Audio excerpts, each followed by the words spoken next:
ሁላችንም በጉጉት ስንጠብቀው የነበረው የዘማሪ ገብረ ዮሐንስ የቤትና የመኪና ቻሌንጅ በቲክቶከሩ አዶናይ አማካኝነት ይፋ መሆኑን ተከትሎ አነጋጋሪ ጉዳዮች በስፋት እየተዘዋወሩ ነው። አዶናይ ገብረ ዮሐንስን በአካል አግኝቶ ልዩ ምስጢር ነግሮታል።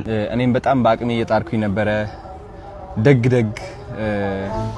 ባለሀብቶችን ለማግኘት ለመድረስ እየሞከርኩኝ እየደወልኩኝ ነበርና የመኪናውና የቤቱ ጉዳይ ምን ላይ ነው እንነግራችኋለን። የተገኘውን አዲስ ሰርፕራይዝ ከዚሁ ጋር በተገናኘ ባለሀብቱ አቶ ሳሙኤል ለገብረ ዮሐንስ የቤት ስጦታ ያበረክታሉ ተብሎ በማህበራዊ ሚዲያ ላይ ሲዘዋወር የነበረው መረጃ እውነት ነው ወይስ ሐሰት ነው የሚለውንም እንዲሁ የምናነሳ ይሆናል። በዛሬው ፕሮግራማችን ሌላኛው የምናነሳው ዜና እጅግ የሚያሳዝን ነው። ከነ ቴዲ አፍሮም ከነ ሰይፉ ፋንታሁንና ሌሎች ታዋቂ የሀገራችን ተጽዕኖ ፈጣሪዎች ጋር ጥብቅ የሆነ ወዳጅነት ያለውና በኪነ ጥበብ ስራዎቹ በጋዜጠኝነት ሙያው ጭምር የምናውቀው ተመስገን በአዲሶ ህይወቱ ማለፉ ተገልጿል። ምንድነው የተፈጠረው? ተመስገን እስከ ዛሬዋ ዕለት ድረስ ሲሰቃይበት የኖረው ህመም ሲታወስ ምን ይመስላል እናነሳለን። በሌላኛው መሰናዷችን በጋዜጠኛ መሰረት በዙ በሸገር ኢንፎ በኩል የቀረበው የወጣቷ ትዕግስት ጉዳይ አሁንም ሌላ አዲስ ነገር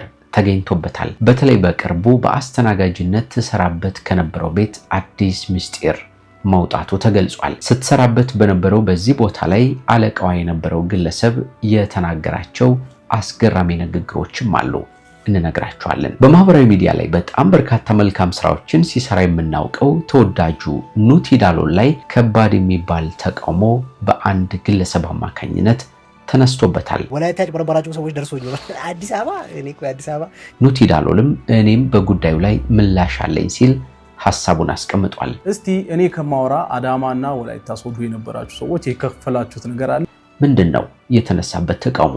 ኑቲስ የመለሰው ምላሽ እንዴት ያለ ነው የሚለውን እናነሳለን። በኢትዮጵያ ፍቅር የተነደፈችው ፈረንጇ ከኖርዌይ ሀገር እስከ ኢትዮጵያ የምታደርጋቸው አስገራሚ ጉዞዎች ስለ ሀገራችን ያላት ድንቅ እውቀትና ያላት ፍቅር እጅግ የተለየ ነው ተብሎላታል። አማርኛ መማር እየሞከርኩኝ ነው፣ እንጀራ መጋገር እየሞከርኩኝ ነው። ታዲያ የ18 ዓመት ወጣት በነበረችበት ጊዜ ያደረገችው አስገራሚ ነገር አለ። ስለ ሀገራችን ምን ይሆን የሚለውንም እንነግራችኋለን። እንደምናችሁ የምንወዳችሁ የምናከብራችሁ የጎራ ስቱዲዮ ቤተሰቦች በተለያየ የዓለም ክፍል ሆናችሁ እኛን ተቀዳሚ ምርጫ አድርጋችሁ ስለምትከታተሉን እናመሰግናችኋለን። በዛሬው ዝግጅታችን ሰሞንኛ አነጋጋሪ ክስተቶችን ልናደርሳችሁ ነው። ጌታቸው በላይ የመሰናዶ አዘጋጅና አቅራቢ ነኝ። እስከ መጨረሻው ከኛ ጋር ሁኑ።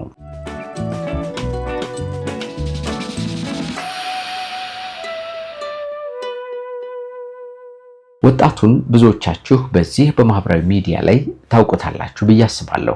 ልዩ ልዩ መልካም ስራዎችን በተከታታይ ሲሰራ እናውቀዋለን። የዳሎል ኢንተርቴይንመንት ሚዲያ ባለቤትም ነው። ከዚህ ባለፈ ዳሎል አካዳሚ የተሰኘ ድርጅት አለው።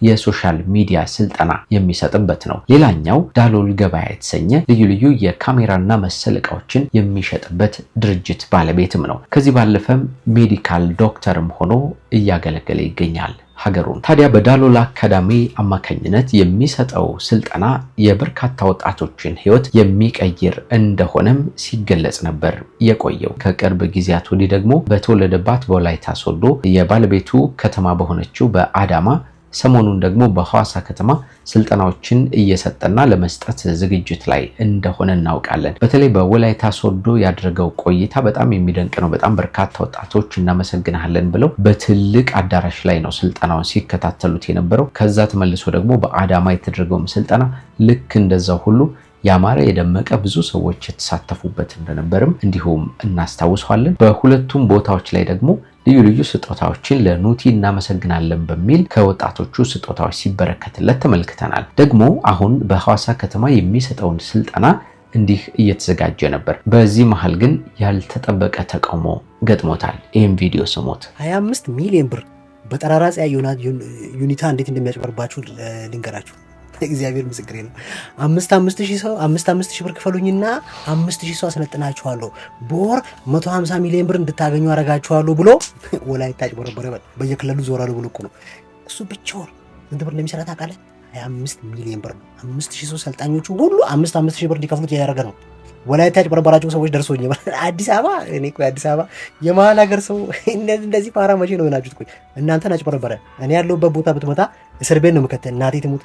እንደሰማችሁት ግለሰቡ የሚለው ኑቲ ዳሎል የሚሰጣቸው ስልጠናዎች ላይ ብር እየተቀበለ የብዙ ወጣቶችን ገንዘብ ወደ ካዝናው እያስገባ ነው የሚል ሀሳብን ማጠቃለያ ያደረገ ነው። ከዚህ ጋር በተገናኘ ግን ኑቲ ዳሎል ዝም አላለም። እኔም የራሴ ምላሽ አለኝ፣ የራሴ እውነት አለኝ በማለት ሌላ ቪዲዮ ሰርቷል። ይህን ቪዲዮ በጣም ብዙዎቻችሁ ይላካችሁልኝ ነበር። መልስ እንድሰጥ ፈልጋችሁ የጠየቃችሁኝ ሰዎችም አላችሁ።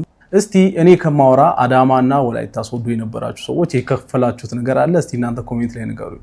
በጣም ብዙዎች በሺዎች የሚቆጠሩ ወጣቶች ነበሩና ስንት ብር ከፈላችሁ? እስቲ ኮሜንት ላይ አሳውቁ ለማያውቁ ሰዎች። በራሴ ተነሳሽነት እያደረኩ ያለሁት ነገር ነው። ምንም የምትከፍሉት ነገር የለም። እሱም ቢሆን በደንብ ኢንፎርሜሽን ቼክ ባለማድረግ ይመስለኛል። ግን ብዙ ሰዎች ይሄን ቪዲዮ ካዩ በኋላ ኮንፊውዝድ ስለሆኑ ነው ይሄንን መልስ እየሰጠው ያለሁት። ሌላው ደግሞ ወደ ሁሉም ከተሞች ስንመጣ ቀድመን ከመንግስት ፍቃድ አግኝተን ነው የምንወጣው። ከዛ ከተማ አስተዳደር ትክክለኛ ፍቃድ ካላገኘን አንመጣም። ስለዚህ መንግስት የሚያውቀው ነው፣ እኛም ምንም አናስከፍላችሁም። ስለዚህ እንደዚህ አይነት ኮንፊውዥን ውስጥ አትግቡ።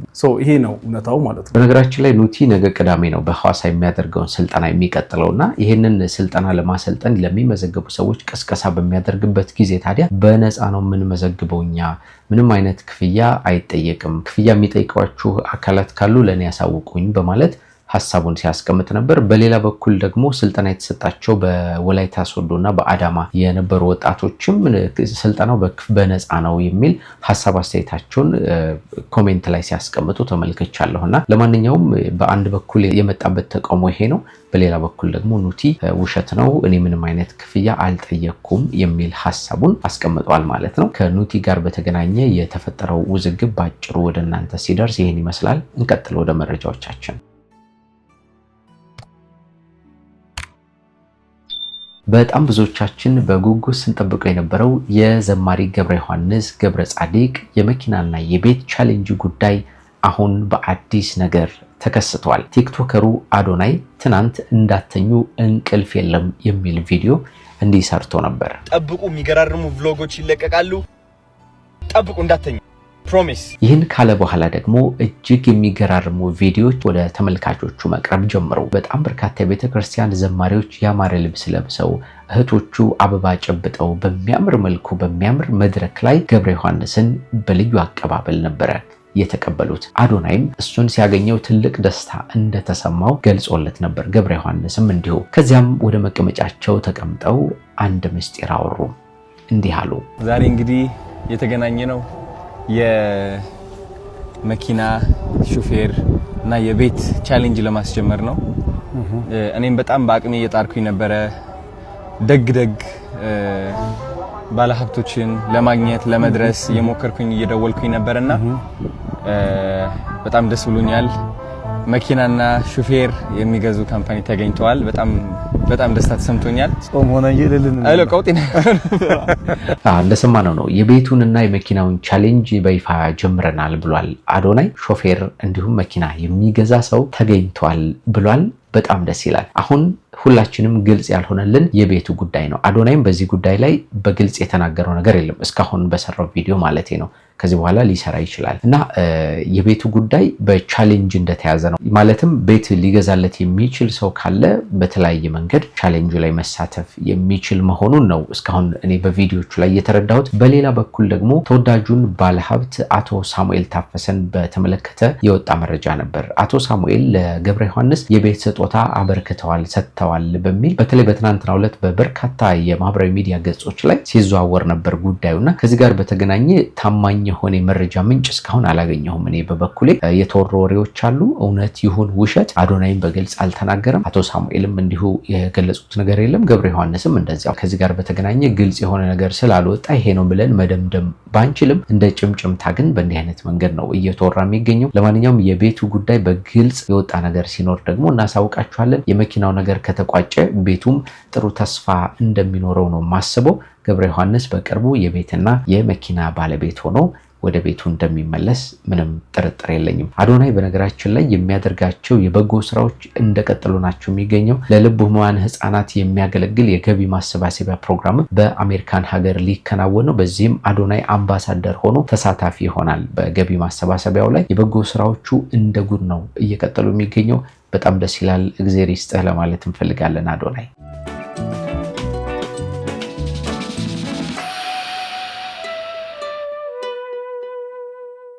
ትግስት የተባለችውን ወጣት በተመለከተ በሸገር ኢንፎ ሚዲያ በኩል በጋዜጠኛ መሰረት በዙ አማካኝነት የሷ ታሪክ ቀርቦ በጣም አነጋጋሪ እንደሆነ ትናንትም እያወራናችሁ ነበር። ስለ ጉዳዩ አዳዲስ የወጡ ነገሮችንም ከግራም ከቀኝም የሚናፈሱትን አስተያየቶች ሰብሰብ አድርገን ለማቅረብ ሞክረን ነበር። ታዲያ ያላችሁ ምሽት ላይ አንድ መረጃ ተመልክቼ ነበር። ትግስት ከቅርብ ሳምንታት በፊት ወደዚህ ወደ ሚዲያው ከመምጣቷ በፊት ማለት ነው በአስተናጋጅነት ተሰራበት በነበረ ቦታ ላይ የተሰማ መረጃ ነው። የትግስት አለቃዋ የነበረ ሰው ነው ይህንን መረጃ በፌስቡክ በኩል ያጋራን። እኔ በጣም ስላሳዘነኝ ጉዳዩ ትንሽ ላንብብላችሁ። የትግስት የቀድሞ አለቃ አንተነህ ምትኩ ከቤተ ምርፋቅ 4 ኪሎ እንዲህ የሚል ሐሳቡን አስቀምጧል። ድንገት አንገቷ ተከርክሮ አየሁት።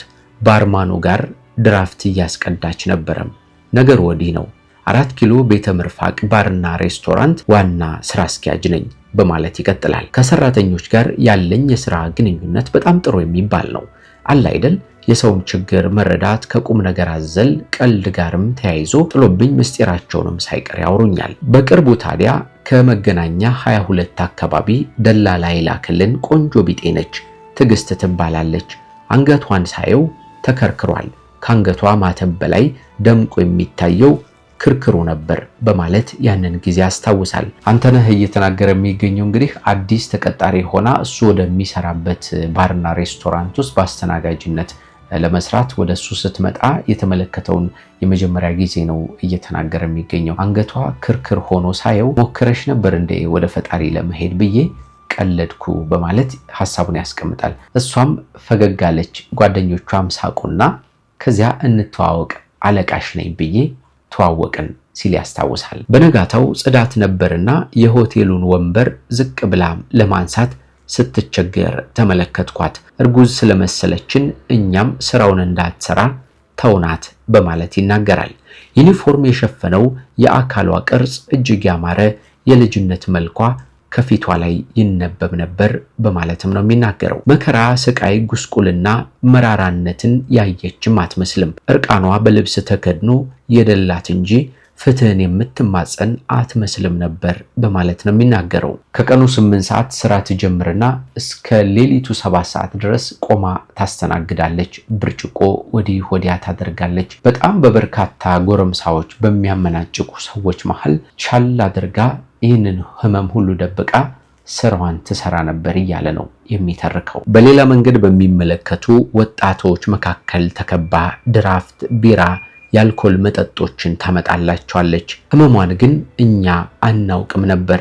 ስራዋን ከለቀቀች ከሳምንታት በኋላ ይህንን ቃለ መጠይቅ በዩቲዩብ በኩል ተመለከትኩት በማለት ይናገራል። አንተነህ በአሳዛኝ ሁኔታ ይህንን ታሪክ የሚመሰክረው እሷን እንዲህ አይነት ታሪክ እንዳላት በፍጹም አላውቅም ነበር። ቃለ መጠይቋን ስሰማ ነው እንዲህ አይነት ከባድ መከራ የተሸከመች ወጣት መሆኗን የተረዳሁት በማለት ነው የሚናገረው። ሰዎችን ለመረዳትን ሞክር፣ በብዙ ችግር ውስጥ ሊሆኑ ይችላሉና እኛ ሳናውቅ ባናመናጭቃቸው፣ መከራም ባናበላቸው የሚል ሐሳብና መልእክት አለው። እኔ ቁም ነገር ያለው ነገር መስሎ ስለታየ ነው ያጋራኋችሁ።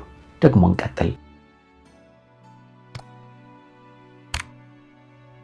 በኢትዮጵያዊነት ፍቅር ተነድፋ ስለ ኢትዮጵያ ለዓለም ሁሉ እየመሰከረች የምትገኘው ድንቅ የሆነች ወጣቷ ፈረንጅ አነጋጋሪ ሆናለች ከሰሞኑ። በተለይ ደግሞ ያላት የአማርኛ ችሎታ፣ የምትሰራቸው የሀገራችን ባህላዊ ምግቦች፣ አለፍ ሲልም ስለ ኢትዮጵያ ያላት ግንዛቤና ፍቅር እጅግ የተለየ ሆኖ ተመልክተናል። በኢቢኤስ ቴሌቪዥን ላይ ቀርባ ብዙዎችን ያስገረመችውና ያስደመመችው የኖርዌይቷ ታሪክ በእውነት ልብን የሚነካ ነው በማለት ኢትዮሊድ መረጃውን አስቀምጦታል። እቺ ወጣት እናትና አባቷ ሙሉ በሙሉ የኖርዌይ ዜግነት ያላቸው ቢሆኑም እሷ ግን ገና የ6 ወር ሕፃን እያለች ነበር ወደ ኢትዮጵያ መታ ቦረና፣ ሐዋሳ በኋላ ደግሞ አዲስ አበባ ውስጥ ማደግ የቻለችው። ውጫዊ መልኳ ሲታይ ፈረንጅ ቢሆንም ውስጧ ግን ሙሉ ለሙሉ ኢትዮጵያዊት መሆኗን በኩራት ትናገራለች። አማርኛን ልክ እንደ አፍ መፍቻ ቋንቋ ሁሉ አቀላጥፋ ከመናገር አልፋ ልዩ ልዩ የሆኑ የቋንቋ ጥበቦችን የሚጠይቁትን አባባሎችና ምሳሌያዊ ንግግሮችንም ጭምር በስፋት ስታወራ እንመለከታታለን። አማርኛ መማር እየሞከርኩኝ ነው። እንጀራ መጋገር እየሞከርኩኝ ነው። እስክስታ መጨፈር ያው ገና ነኝ ግን ልሞክር ነው። ሁሉንም ነገር እየሞከርኩኝ ነው። በቃ ዝም ብላችሁ ዜግነቱን ስጡኝ። እቺ ወጣት ታዲያ በጣም በሚያስገርም ሁኔታ የ18 ዓመት ወጣት ሆና በዚያው በሀገረ ኖርዌይ ውስጥ እየኖረች ሳለ ኢትዮጵያ እጅጉን ትናፍቃታለች። አንድ ነገር አደረገች። ጀርባዋ ላይ አንገቷ ስር በአማርኛ ኢትዮጵያ ብላ ተነቀሰች። ይህንንም የናፍቆቴና ለኢትዮጵያ ያለኝን ፍቅር የምገልጽበት ነው ስትልም ትናገራለች። በጣም በሚያስገርም ሁኔታ ታዲያ የኢትዮጵያን ባህላዊ ምግቦች እንደ አነባበሮ፣ እንጀራ፣ ሽሮ፣ እንቁላል ፍርፍር እና ሌሎችን መሰል ምግቦቻችንን እየሰራች ትመገባለች። በጣም ወዳቸዋለሁ፣ ይጣፍጡኛል ትላለች። እንዲያውም ከኖርዌይ ምግብ ሳይበልጥባት አይቀርም። ከኢትዮጵያውያን ወንዶች በብዛት ለአግባሽ የሚሉ ጥያቄዎች እንደ ጉድ እንደሚጎርፉላት ትገልጻለች። ከሰሞኑ ደግሞ ወደ ኢትዮጵያ ብቅ ብላ ነበር። ተንኮሱ ከተባለው የማህበራዊ ሚዲያ ተጽዕኖ ፈጣሪ ጋርም ቆይታ ስታደርግ ተመልክተናት ነበር። ተንኮሱ አቤት። እንግዲህ ፈረንጅ ቤቴ መጣ፣ ቡና ጠጣች። እንግዲህ ኑ ቡና ጠጡ እናንተ ራሱ። በጣም ደስ የሚል ጊዜ አሳልፋ ወደ ሀገሯ ስትመለስ ታዲያ በንባ ታጅባ ነበር ሄደችው። እመለሳለሁ ደግሞ ሀገሬ ስለምትናፍቀኝ እመጣለሁ የሚል ሐሳቧን ማስቀምጣለች። ሀገራችንን በእንዲህ አይነት መንገድ የሚወዱ የውጭ ሀገር ዜጎች እንዳሉ ስትረዱ ምን ተሰማችሁ? ሐሳባችሁን አኑሩልን።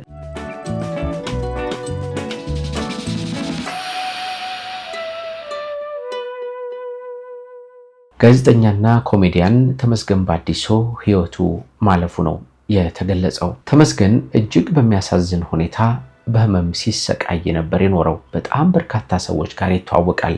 እነ ሰይፉ ፋንታውን፣ ቴዲ አፍሮም ሌሎችም የሀገራችን ተጽዕኖ ፈጣሪ የሚባሉ እውቅ ሰዎች ጋር ወዳጅ እንደሆነ ይነገርለታል። ኳስ ሜዳ አካባቢ ተወልዶ ያደገው ተመስገን በጋዜጠኝነት ሙያም የታወቀና የተመሰከረለት እንደነበርም ታሪኩ ያስረዳል። ዛሬ የካቲት 20 ቀን 2018 ዓ.ም ባለፈው በጥቅምት ወር ላይ ከቀዶ ጥገናው በሰላም ነቃው ብሎ በፈገግታ ተስፋን ሲዘራብን የነበረው ድንቅ የጥበብ ሰው ተመስገን ባዲሶ ዛሬ የሞት መልእክተኛ በሮን አንኳኳበት በማለት ጉርሻ ገጽ ሐሳቡን አስቀምጧል። ከካንሰር ህመም ጋር ሲያደርግ የነበረው አስቸጋሪ ትግልም አቆሞ ዛሬ ሌሊት በሰላም አርፏል ብሏል መረጃው። ተመስገን ባዲሶ ዝም ብሎ አርቲስት ብቻ አልነበረም። እሱ ታሪክ የሚናገር ጥበብን ወደ ላቀ ደረጃም ያሸጋገረ በቃላት ስዕል የሚስል የጥበብ ጠቢብ ነበር በማለት ነው የተቀመጠው። ጨዋታው የማይጠገብ ቁም ነገሩና ሳቁ ጋር አዋህዶም የሚያቀርብ የብዙዎች ወዳጅ ነበረም። ካንሰር እንደ ጥላ ሲከተለው እሱ ግን በብርታት በፈገግታ ህመሙን ሲጋፈጥ ኖሮ ነበር። ባለፈው በፈረንጆቹ አቆጣጠር ጥቅምት 10 2025 ከባድ ቀዶ ጥገና አድርጎም በሰላም ነቅቻለሁ በማለት ሐሳቡንም አስቀምጦ ነበርም። በመጨረሻም ዛሬ ሌሊት አውቶቡስ ተራ አካባቢ በሚገኘው መኖሪያ ቤቱ ቤተሰቦቹና ወዳጆቹ ባሉበት በሰላም አርፏል፣ ተለይቷል ሲልም ሐሳቡን አስቀምጧል። ለወንድማችን ነፍስ ይማርልን፣ ለቤተሰብ ደግሞ መጽናናት ይሁን እንላለን።